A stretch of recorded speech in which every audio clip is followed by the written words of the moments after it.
Okay, thanks, Bhavna. Welcome, everyone, and thank you for being a part of our series today for the Legal Wednesdays that we had started last week. Today, we have with us Malvika Rajkotia. Malvika needs no introduction.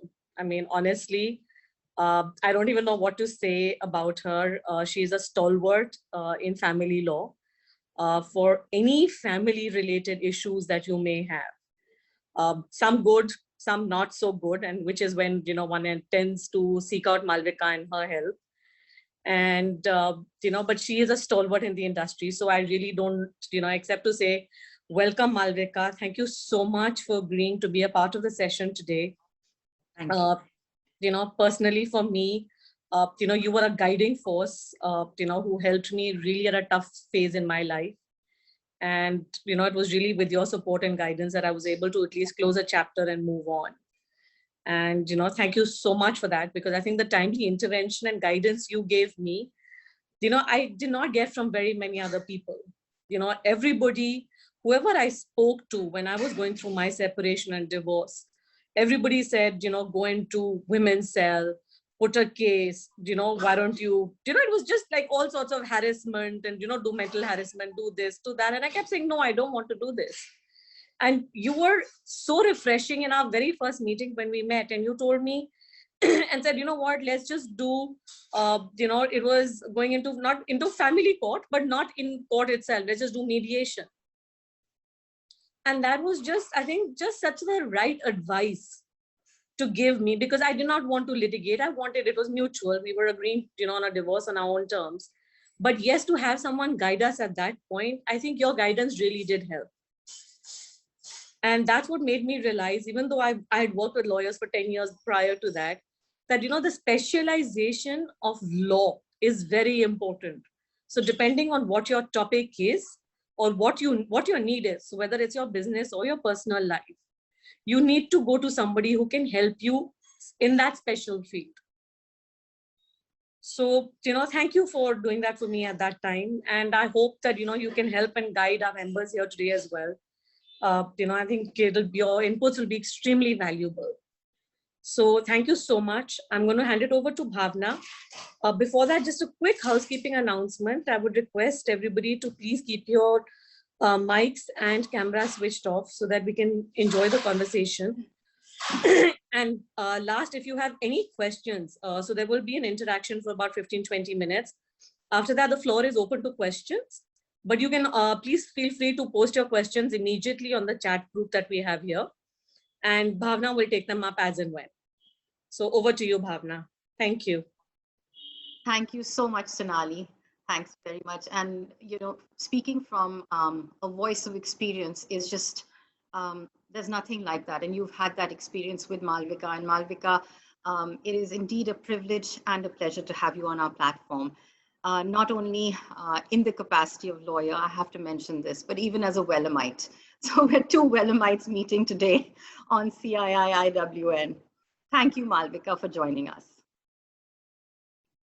So Malvika, today's topic, and obviously you are the authority in this. When one gets married, nobody sets off to get married, with the intention of getting divorced.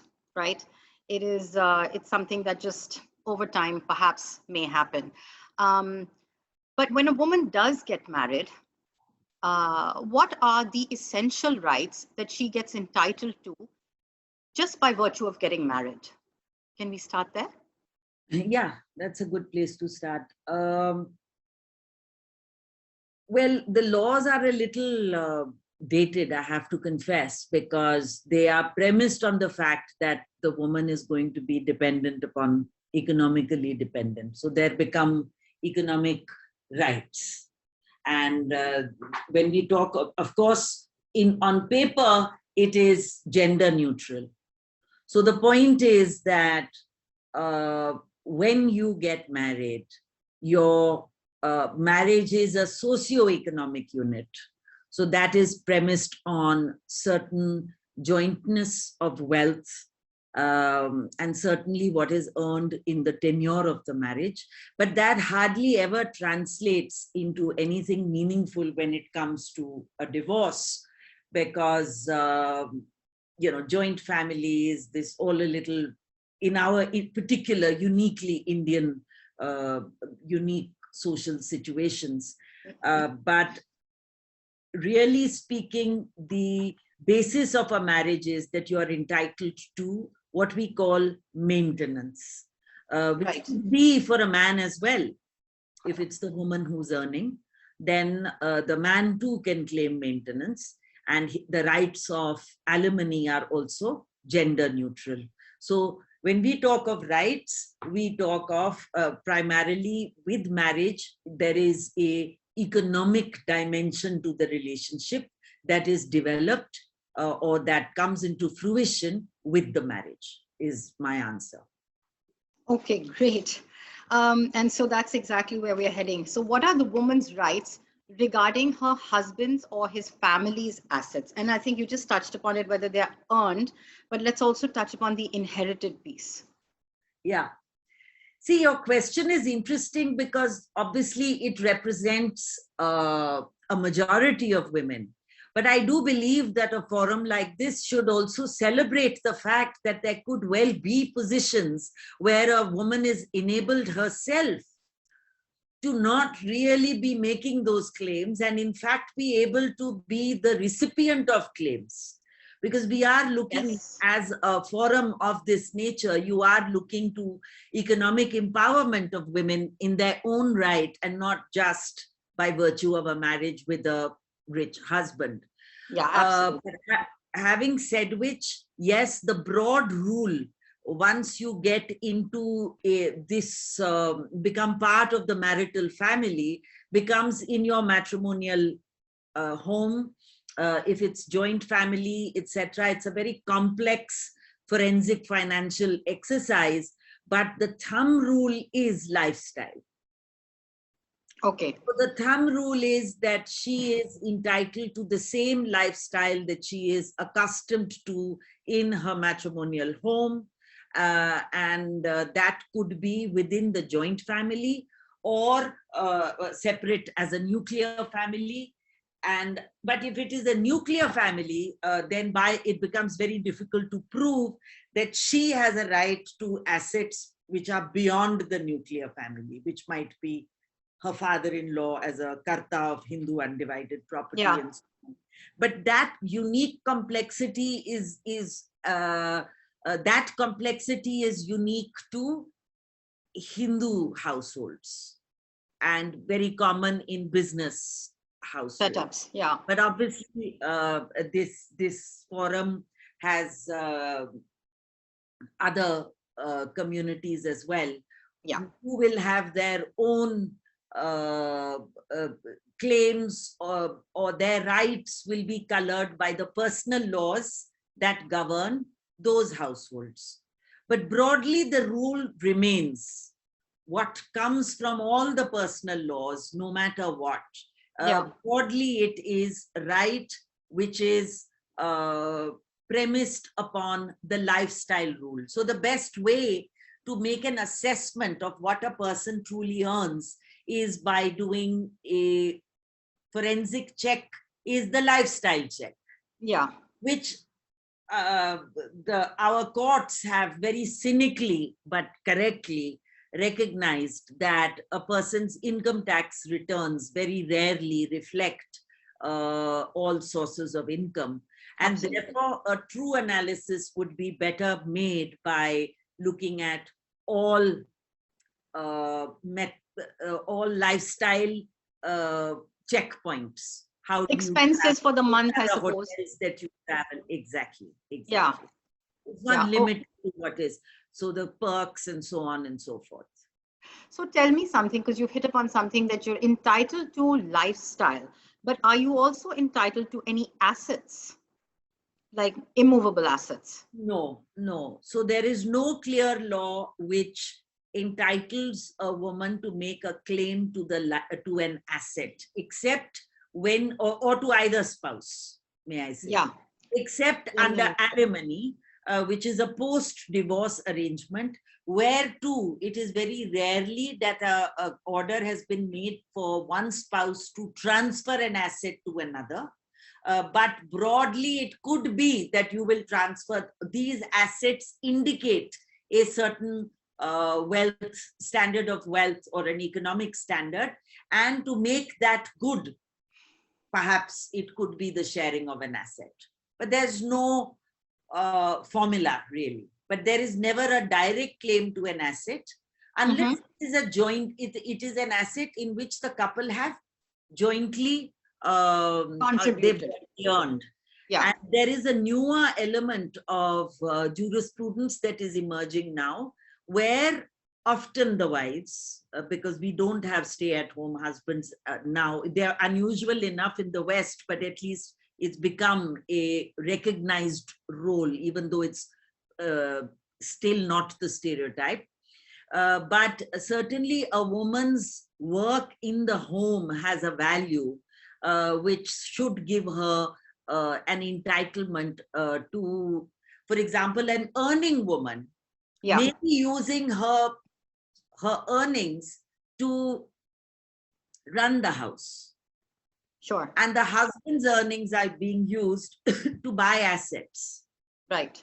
Now, if that is the case, then it would be most unfair. And so therefore, that is the newest jurisprudence that we are trying to develop, that contribution to an asset can be direct as well as indirect. So earning to be able to run a home, to free the other spouse to purchase that asset, is an indirect contribution as well into that asset. Absolutely. So it's looking at it. I mean, I think that's fantastic that it's actually doing a 360 on it rather than just one way of assessing it. It's a long battle, but in every case, by and large, these are arguments that are creeping up and are coming into the discourse.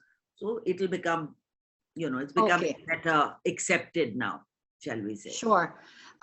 So you touched upon it, that all of these laws are gender neutral now, Malvika, right? So the flip side. Not all, but when we talk of maintenance and alimony, they are gender neutral. But of course, what is not gender neutral are the rights now that a daughter has in her parental property, which is the traditional, but this is again limited to Hindu law. But Hindu daughters now have claims in their parental properties, which are better recognized by statute. Having said which, other personal laws always did acknowledge the right of a daughter in parental property. But that was not unique or recognized in statute in Hindu law. So to that extent, this has caught up to a custom in other laws which was there, but perhaps for Islamic law, for example, allows a claim in parental property, but not to the extent that a brother. So it is half the share of a brother, and the rationale is that she gets half the share of her brother because she will also have a right in her matrimonial properties. Right, in her husband's. Okay. Thank you. So what constitutes a live-in relationship? This is something that I've been hearing from a lot of people. What constitutes a live-in relationship, and what are the rights of a woman in such a relationship? Right. So live-in relationship now is a term, but initially, I mean, under the Protection of Women from Domestic Violence Act, which was an act passed in 2005, this term this arrangement got recognized by statute. Having said which, even prior to 2005, a relationship, a long-term relationship where a couple projected themselves as married over a long period of time, marriage was presumed, even though sometimes it could not be proven. Now, this arrangement was historically, this is important, even though, so it's the reason why I'm saying it is, it's not that the conversation began only in 2005. Yeah. The concept of, what we called a common law marriage has existed. It's a social concept and is common the world over. Yeah. But the premise is that rights will flow from the assumption of marriage. And prior to 2005, a marriage would be presumed if it was nothing to the contrary is proved. So long cohabitation was presumed to be a marital relationship. And for example, children from such relationships were presumed to be legitimate. This is particularly important because prior to 1956, Hindu men could have any number of wives. There was no limit. So very often there were arrangements, and there need not be many marriages, as many as, but there were several big, multiple relationships. And those relationships had children and financials, and if wealthy men most of the time would then make appropriate arrangements and so on, and children from those marriages. And the law then, without a statute, recognized rights which came from those relationships. So all the children became legal heirs today, whether you are in a live-in relationship or a marriage. Thing I'm putting here, but I want to use the opportunity to explain the complexity, that this is not a new arrangement, but of course, 56 brought in the law of bigamy and made Hindu monogamous. The Hindu man had to be monogamous. And because of that, then subsequently, of course, they would often come to arrangements where they would convert to Islam to be able to marry again and so on. And that led to its own issues, which in 1995, the Supreme Court then said, listen, when you convert only with a view to bypass the Hindu law, which does not allow for you to marry again, then we can never curtail your right to a conversion. If you want to, if you believe in a particular religion, you have the right to do it. But where it is colorable with a view to bypass the laws of Hindu law of monogamy, where marriage is a sacrament and so on, then, the second marriage, so to speak, we cannot attribute any legality to it. So to bypass that, may I say, from 1995 onwards, you can see, 2005 comes the Protection of Women from Domestic Violence Act, where in the context of domestic violence comes in that women living with men without having been married are protected from domestic violence, which is stating the obvious. Obviously, they shouldn't be the victims of no woman should be the victim of domestic violence, of any violence, but domestic violence would happen even in the case of boyfriend, girlfriend living together and so on and so forth. It is because violence is a gender issue. And in that context, this includes live-in relationships. And it includes her right of residence, regardless of the title of the property where she stays. But the Supreme Court now, in Indira Sahni's case, I think that would be about, I can't remember, I think 2012 or so, said that, look, live-in relationship is what we call in a relationship like a marriage. Right. Now, where you are living with somebody who you know to be married,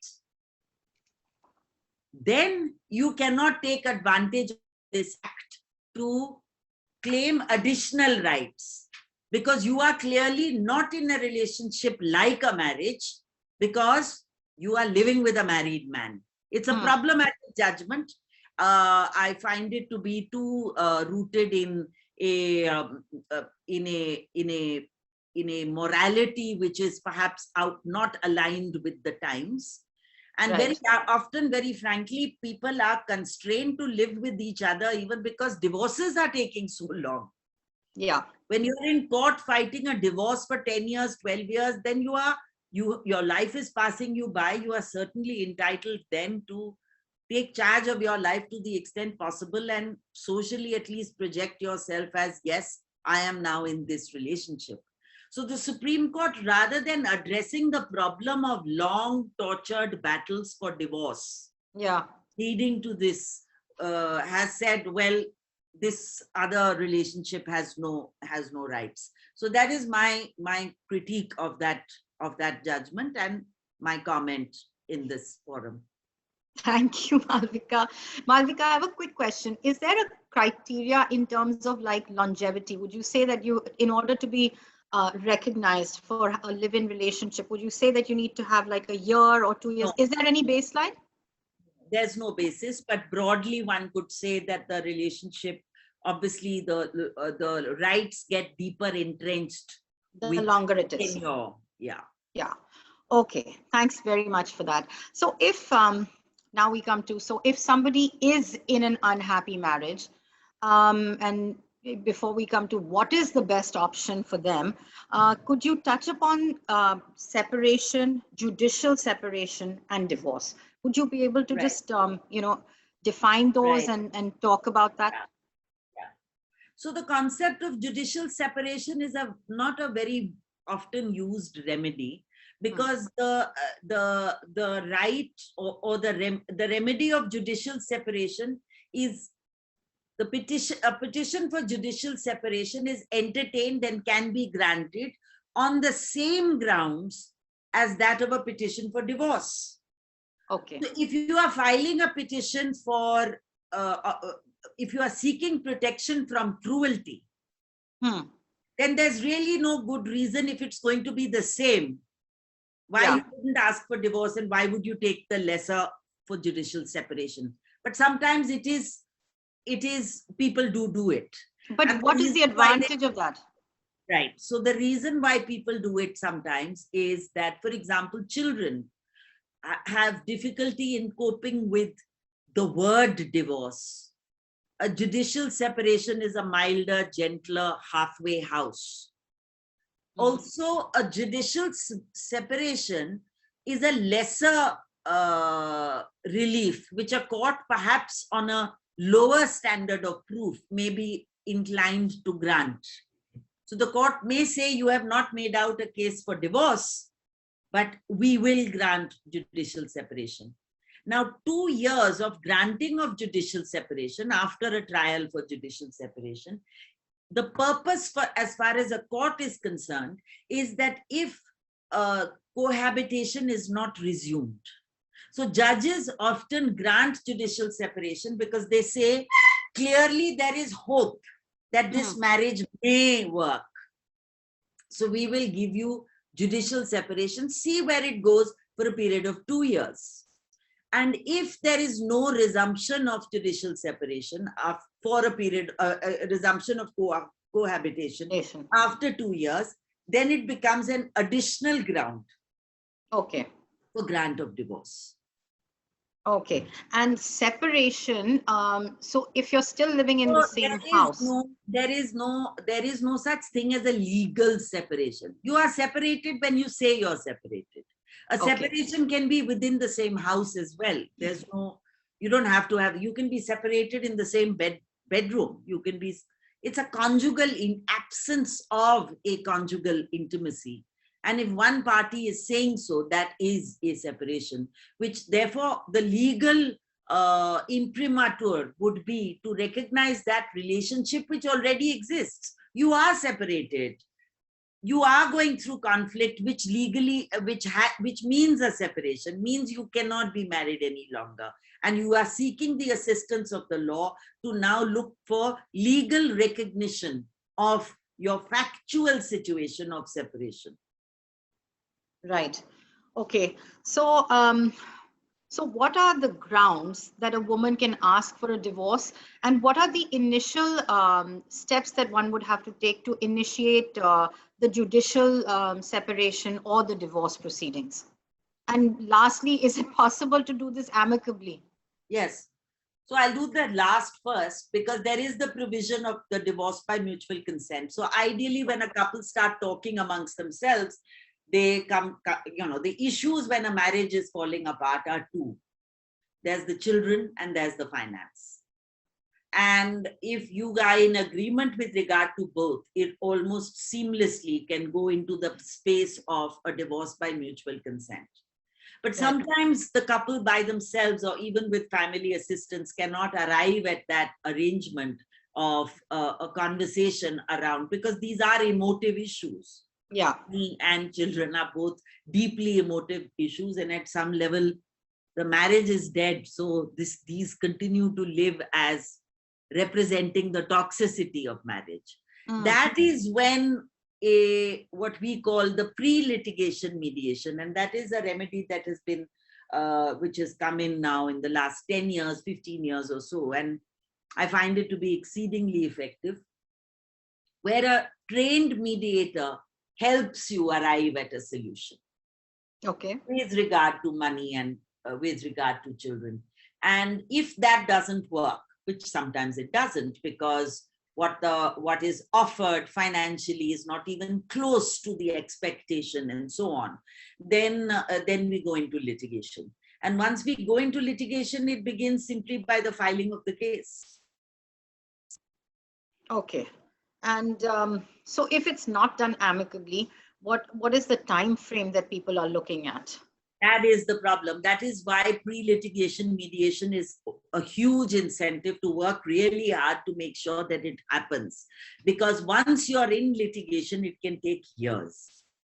But the option for settlement is always there. So it becomes a path. It becomes, you're on the highway, but there are those little spaces where you can stop or just walk on the footpath and perhaps come to an arrangement where you can get off the highway as well. So that option is never closed. Okay. So aside of mutual consent, what would be the grounds for initiating separation or divorce? The most commonly used ground is cited ground, and it's, and a good reason, and the most common reason is cruelty. And cruelty is mental, physical, emotional, and economic.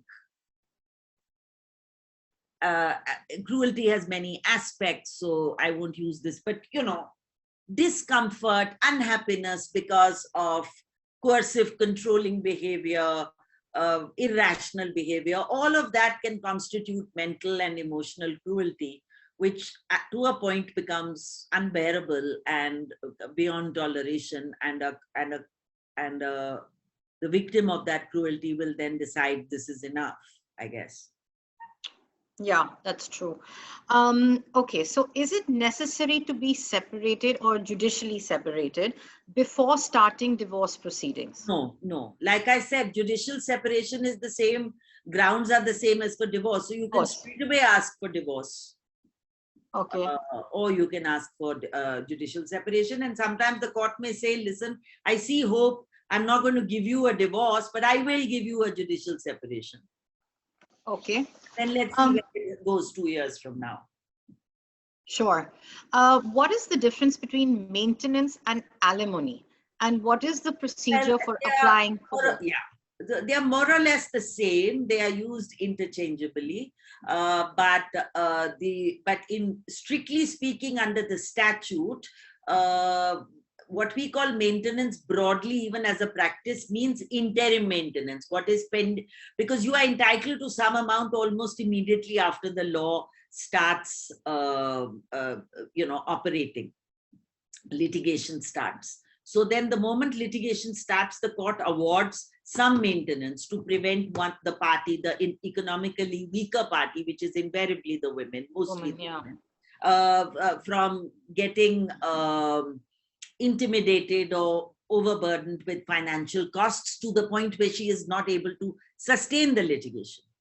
So that is maintenance, interim maintenance. And alimony/permanent maintenance is what is done when the matter is settled or when a decree for divorce is passed.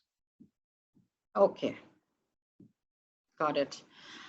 If somebody is a working woman, will it affect the amount of maintenance or alimony that she receives? Yes. When a woman is working, what she earns also is put into the kitty while looking at her claims. So if she's earning more or less on par with her husband, Yeah. then the claim is going to be quite minimal. At best, it will be some kind of an equalization effort, which is hardly ever done at an interim stage. It may happen in the final, in the alimony stage. But yes, child support is shared equally when a woman is working. Okay. Does the duration of marriage also affect the maintenance and alimony? That's a very, very good question. The truth is that in the past, I mean, I have always believed that duration of marriage should make a world of a difference to the claims of a woman or a man, but again, but the truth, it is only recently, last year, the Supreme Court has said, while awarding maintenance, duration of marriage will be a factor in consideration. So thumb rule, what you put into the marriage is what you'll get out of it, right? So it's a socio-economic unit. The longer the marriage, the deeper you think of it as a company, the asset has grown, it has spread, it has, the relationship has economically had more time to intertwine. So yes, therefore the claim would certainly be much more than somebody who has a short tenure marriage, no children. Yeah.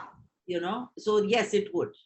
So actually that I was coming to that next, that, you know, if a woman, so without kids and with kids, what is the difference? Before we go into legal rights of kids, but is there a difference in the woman's legal rights? On paper and in actual numbers, strictly speaking, there's no formula making a difference. But the subtext is such a vast difference that the subtext of this is a person who has children, most of the time is moving with the children, so relocating as a family, which is as a single parent with the children, and the claims are intertwined because you're running a particular household in a particular way for the sake of children, not so much just for yourself. So in that context, even though there is no strict, absolute crystal formula, but the subtext is it actually makes a huge difference even to the level of which a claim is made. Okay, I have a quick question also here regarding this, because we've been talking about, you know, what is a woman entitled to husband's assets and things. These days, Malvika, everybody is like, you know, half a leg here, half a foot there, and, you know, cross countries, and everybody's got, you know, a flat in Dubai or a flat in London, or, you know, so what happens in these cases? I mean, if there are multiple assets outside of India and, you know, the divorce is happening in India, what happens to these assets? No, the assets are certainly within the jurisdiction of the court to adjudicate on, because by submitting to the jurisdiction of a court, you have submitted with all your belongings. You can't say, I want the divorce, but I'm not going to give so much money because you know what, that money is outside and I can't reach it. And most of the time for Indian citizens, the court will insist upon the assets being made available. So strictly speaking, the question is good, because after all, why will a foreign court be giving any importance to an Indian court, and vice versa with regard to orders? Because, you know, strictly speaking, the law of conflict of jurisdiction is you have an order from this jurisdiction, you have to enforce it in that other jurisdiction, and that other jurisdiction will test to see whether it's in accordance with its own laws. But personal law or matrimonial jurisdiction, which is of a personal nature, requires a submission, and the court then will rule on the person and the properties of the person rather than properties as a separate entity. Got it. Got it.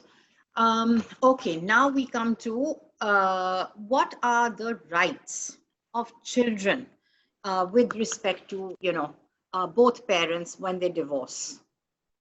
So children do not have a right by birth in self-acquired property of either parent. Okay.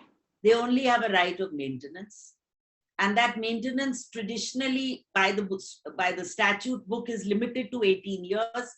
But of course, courts are now recognizing that it can't be, they continue to be dependent on parents and so on, higher education and so on. So there is a right that they can claim from their parents even after 18.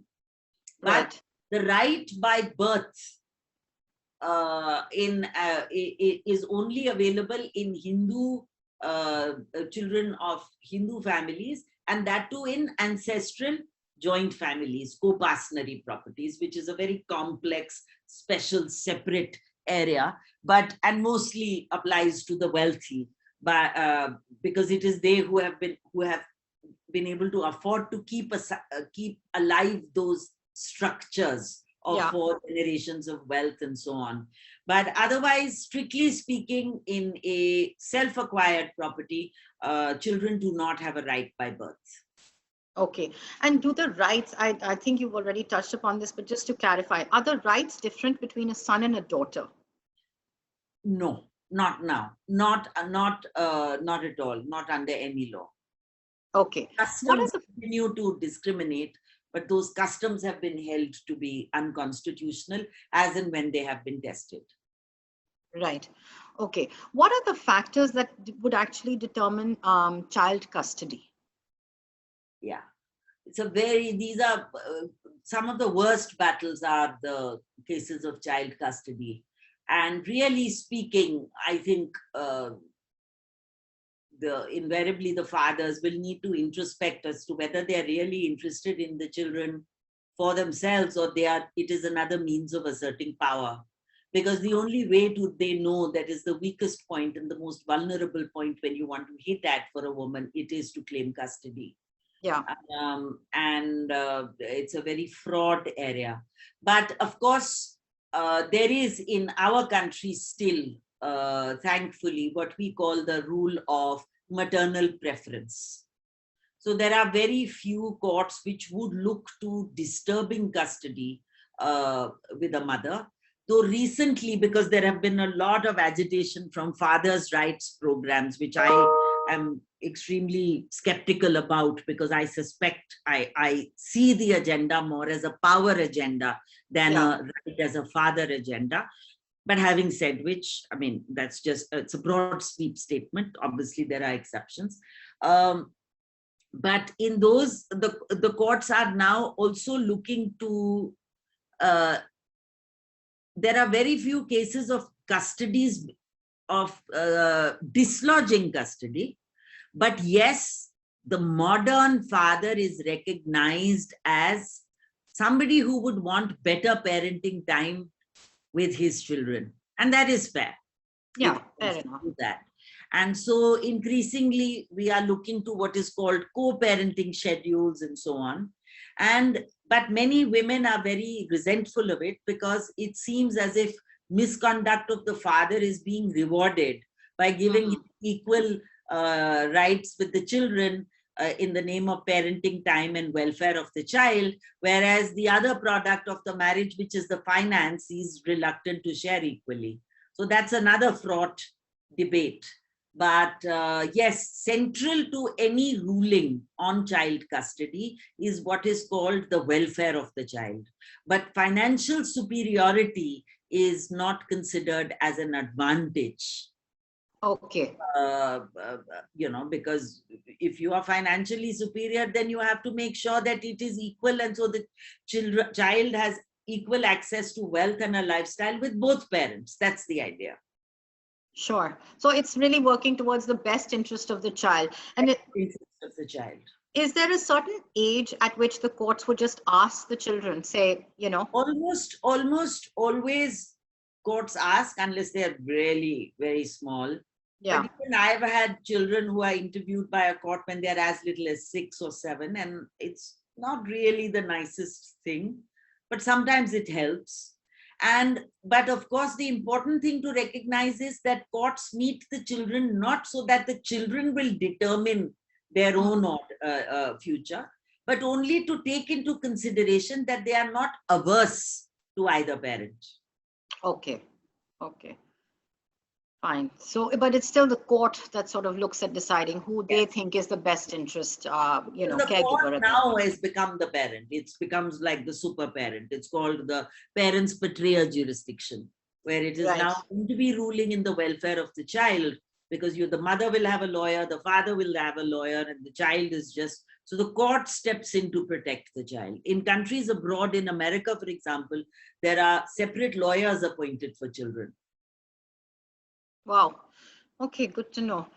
What kind of steps can a woman take to ease this process and also protect her assets? By that, I mean, like, let's say her parents have given her some assets or she's acquired some during the marriage, but before declaring her intention to ask for a divorce from her partner, what can she do to, you know, protect herself? I mean, that is too general, because, you know, she'll need to consider, I think, see, there's the practical aspect, there is the emotional aspect, and they are not actually separate silos, because the emotion of the litigation is going to affect the practicality, which is going to be the litigation strategy. So Yeah. if she feels that she is empowered enough financially and just wants out anyway, she will go ahead and do it. Yeah. Sometimes she will feel, my parents are supporting me and I want to put up the good fight because I think he's getting away with too much. She will do that.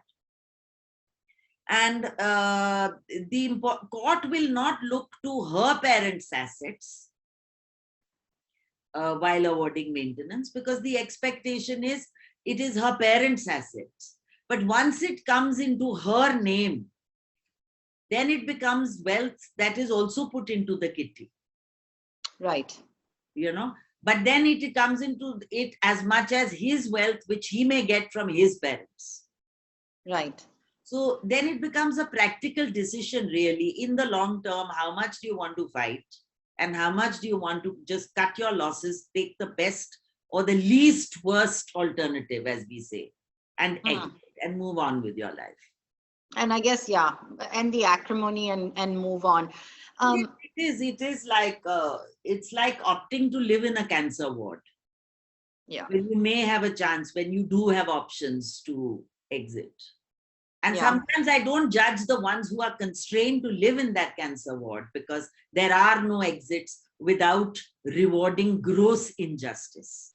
So they would rather fight it out till they achieve their semblance of justice. So it's not for me to judge. I can only advise. But I have fought it all the way at various stages and understood the reason for the battle and supported it. There could be any number of reasons. Yeah. No, and a lot of people stay in marriages, Malvika, for that reason, because they can't exit financially. They're not secure. Yeah. You know? Yeah. And so we keep hearing about this, and this is going to be my final question before we open to the audience. But, you know, there's this 7-year period. Everybody keeps talking about this. No. So the 7-year, really speaking, it came up, it became important because in about 1980, I think 1985 or 1986, there was an amendment with regard to the dowry laws, because this whole thing of bride burning was epidemic proportions. I mean, not that it doesn't happen now, but the law then came in after the Sudha Goyal case to say, if there is a death of a bride, unnatural death, within 7 years of marriage, the presumption will be that it is related to cruelty and dowry and so on and so forth. That's all. Your rights don't change. Sure. Okay, wonderful. Thank you for that, Malvika. I'm going to open it to the floor. We'll just start with audience questions. So the very first question is from Sonali. How does lifestyle actually get calculated? How do you show it? Yeah, like I said, it's expenses. What hotels you stayed in, what are the holidays you took, what are your credit card expenses, what are your club memberships, you know, things like that. Great. From Praneeth, are Sikhs considered Hindus? Yes, yeah. I can actually, I can read that. Are Sikhs considered Hindus in this context? Yes. Great. The Hindu Marriage Act, the Hindu Succession Act, the definition of Hindu includes Sikhs, Buddhists, Jains. Okay, wonderful. Is assets, sorry, here we go, from Nidhi. So how much share do the girls have in accordance with Hindu law? Yeah, but that means what? Girls means daughters? Is that what it means? If you mean daughters in your parental property, which traditionally used to only be with sons, then today daughters are equal to their sons. There's no distinction. Right. And then in is assets division dependent on the time of marriage, like for a period more than 10, 15 years in case of divorce or separation? Asset division is not dependent on the time of marriage. In fact, we don't have a provision of asset division. We don't have a provision of asset division. We only have a provision of maintenance, and the closest word, even though it's not used in the statute, is called, I would call it, equitable distribution of marital wealth. But we don't even have the concept of marital wealth here. So there is just some broad fluid exercise that is done to make sure that the financially weaker person is not completely disabled, and that, yes, tenure of marriage would be important in that respect. Okay, thanks. From Nandini, is there a scenario where the woman needs to pay the man alimony? Yes, it has, where she is earning more. It has happened. I've had occasion to represent a woman who was very happy to pay the alimony to exit the marriage, and she did. Right. Okay. And from Priyanka, under Hindu undivided family, Yeah, what is the it's the same as a man. Today, there's no distinction. Okay. And from other grounds than cruelty. Other grounds from cruelty are adultery, bigamy, bestiality,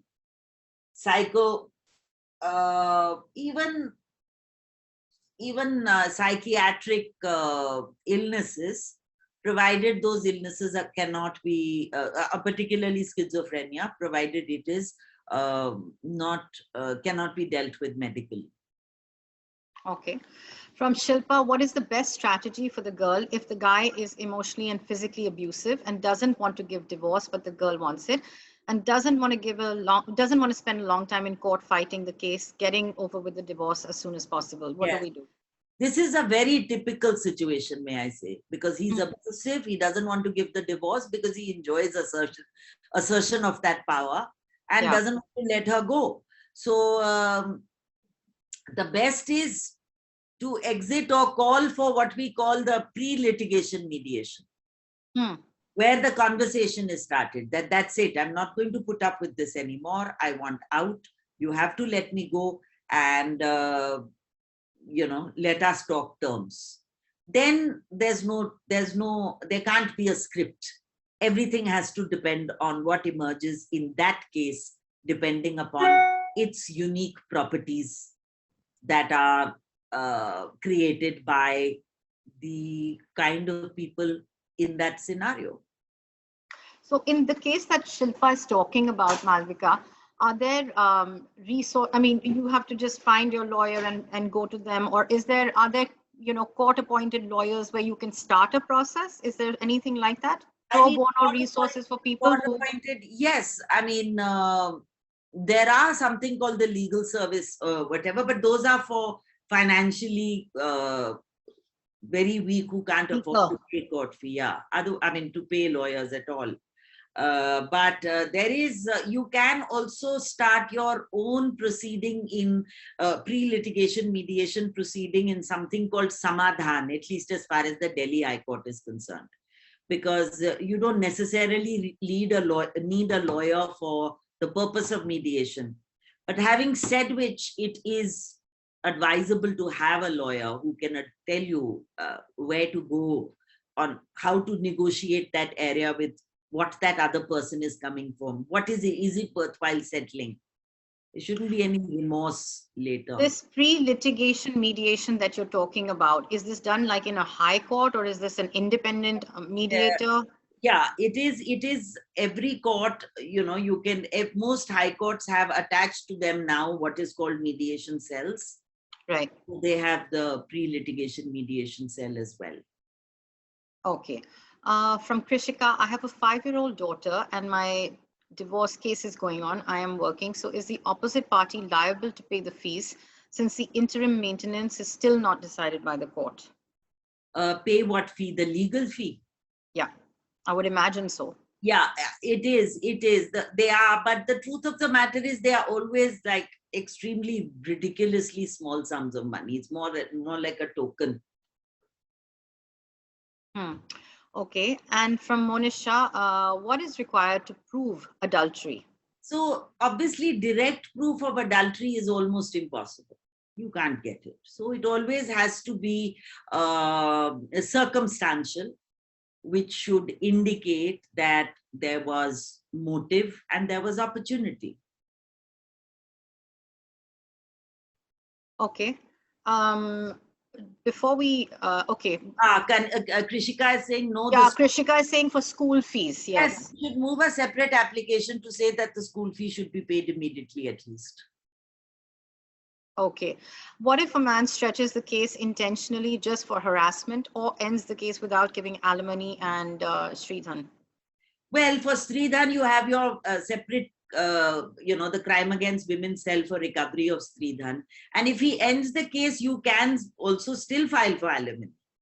It's up to you if you have the energy to go through with the filing of the alimony. But it is a separate cause of action and you can still file it. Okay. And intentionally stretching a case for harassment, may I say, is not unique. I'm representing a few husbands who are now willing to do right, even with regard to financially, but the wife is not willing to give the divorce at all. Because? So that's no reason at all, just wants to make it difficult. So that carries on. Right. Okay, wonderful. I think we are done with our questions. Malvika, are there any sort of 3 or 4 takeaways you want to leave our audience with? How to protect themselves, or, what is the process or whatever? Those things we've already answered. But I think what I would say is more like, don't get intimidated by it. Don't be scared. There is advice available. Most important, don't feel guilty about wanting out. You don't have to keep justifying to stay in a bad marriage. There's no reason to, life is what it is. And sometimes don't feel guilty about exiting with nothing also, if it's worth your while. Because at the end of it, it's your life and it's your property and it's your children. And parents getting involved in is good for support. But don't get intimidated by those dynamics either, of the parents, of the family, of the social stigma of learning to be on your own. So the two are not related. It's a deeply emotionally fraught time, but don't be intimidated by it, because it also is a liberating time. Interesting. I guess when one chapter closes, another one begins, isn't it? Yeah, there are no vacuums. There can't be. Yeah. And you are the continuing chapter. Absolutely. Absolutely. And I think you've really given some wonderful advice, because it is an emotionally traumatic time, and tensions are high both sides. So, I think therapy, by the way, therapeutic intervention is very good if you could find good therapists. Yeah, absolutely. Malvika, thank you so very much. It's been such a privilege and a pleasure to have you on our platform. It was really, everybody's saying thank you. This was incredibly helpful and really wonderful. So grateful to you. Thank you for having me, and lovely to meet all of you. Lovely to meet you, Bhavna. I think she's frozen. But thank you, everyone who's joined us today on CII IWN's Legal Wednesdays. We look forward to continuing the legal series next Wednesday with Divita. And there we go. Malvika, you're back. Thank you. Okay. I wanted to say thank you, and thank you for having me, and lovely to have met you. Lovely to have met you, Malvika. Thank you so much. And thank you from Sonali and everybody who's joined us today. Thanks very much, Malvika. Thank I you. think we can Bye-bye. officially close the session. Thank you. Bye.